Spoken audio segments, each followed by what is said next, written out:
সংবিধানের ক্ষেত্রে যে গরিবেশি আমরা দেখছি,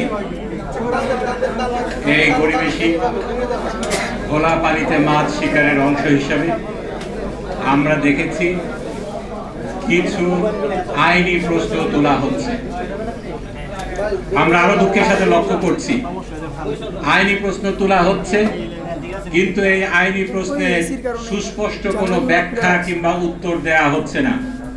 আমি সংসদে বলেছিলাম যে আইনি প্রশ্ন তুলে জুলাই সনদ এবং এর বাস্তবায়ন প্রক্রিয়াকে প্রশ্নবিদ্ধ করা হচ্ছে, সেগুলাকে আমি পয়েন্ট বাই পয়েন্ট তুলে ধরেছিলাম।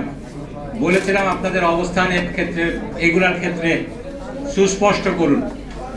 এগুলার কিছু জবাব ওনারা দিয়েছেন, যে জবাবগুলা দিয়েছেন সেগুলা প্রশ্নের উত্তর দেওয়ার চাইতে আরো বেশি প্রশ্নের জন্ম দিয়েছে। সংসদ ভাঙা যায় শুধুমাত্র এই সংবিধানের ৭২ অনুচ্ছেদ অনুযায়ী প্রধানমন্ত্রীর লিখিত পরামর্শের আলোকে। সেদিন প্রধানমন্ত্রীর লিখিত পরামর্শ কি নেওয়া হয়েছিল? হয়নি। ৩ বাহিনী প্রধান রাজনৈতিক দলগুলোর সাথে পরামর্শ করিয়া রাষ্ট্রপতি সংসদ ভাঙিয়া দিলেন। এই ভাঙতে যে রাষ্ট্রপতি ৩ বাহিনী প্রধানের পরামর্শ নেবেন, রাজনৈতিক দলগুলোর পরামর্শ নেবেন, এই সংবিধানের কোথাও কি লেখা আছে? প্রধানমন্ত্রীর সাথে পরামর্শ করছেন, এটা কোথায় লেখা আছে? কোথাও তো লেখা নেই। তারপরে বেগম খালেদা জিয়াকে মুক্তি দেয়া হলো। এটা দেয়া হয়েছে সংবিধানের ৪৯ ধারাকে অনুসরণ করে।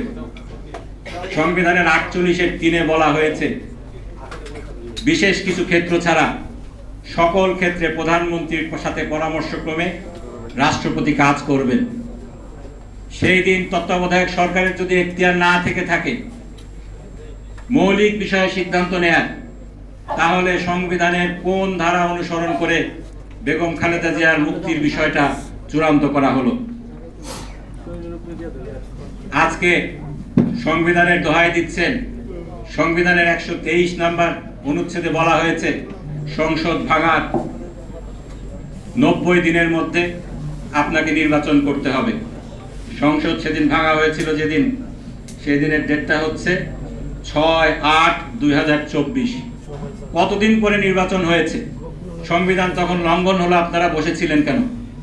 সুতরাং বলছি, কাচের ঘরে বসে যদি আপনারা ঢিল ছোড়েন, আজকে যুক্তি দিয়ে আপনারা জুলাই সনদ বাস্তবায়ন আইনটাকে এখতিয়ার বহির্ভূত বলছেন, সেই একই যুক্তি দিয়ে জুলাই সনদকে প্রশ্নবিদ্ধ করা হবে। সেই একই যুক্তি দিয়ে এই সংসদকে প্রশ্নবিদ্ধ করা হবে, এই সরকারকে প্রশ্নবিদ্ধ করা হবে, সর্বোপরি জুলাই বিপ্লবটাকে অস্বীকার করা হবে। সুতরাং আপনাদেরকে আহ্বান জানাবো, আপনাদের শুভবুদ্ধির উদয় হোক। যেভাবে আপনারা চাচ্ছেন সেভাবে জুলাই সনদকে আরো বেশি প্রশ্নবিদ্ধ করা হবে, আপনাদের এখতিয়ার নিয়ে আরো বেশি প্রশ্ন করা হবে। সংস্কার পরিষদ অবিলম্বে গঠন করে এর মাধ্যমে সংবিধানকে সংস্কার করে আসুন সকলে মিলে আমরা এই দেশকে জুলাই পরবর্তী যে ত্যাগ এবং তিতিক্ষা জনগণের রয়েছে, যে স্বপ্ন রয়েছে, তার আলোকে নতুন একটি বাংলাদেশ গড়ে তুলি, যেখানে ব্রুট মেজরিটি খাটিয়ে গায়ের জোরে মানুষকে অত্যাচার করা হবে না, গণতন্ত্রকে টুটি চেপে ধরা হবে না, আইনের শাসনকে অবজ্ঞা করা হবে না। ইউএফটি ফার্স্টের সাথে ট্রেড করুন যে কোনো জায়গা থেকে। ক্যাম্পাসে ক্লাসের ফাঁকে, ঢাকার জ্যামে বসে কিংবা ঘরে বসে, ট্রেডিং এখন হাতের মুঠোয়। তাই ট্রেড করুন যখন খুশি, যেখানে খুশি।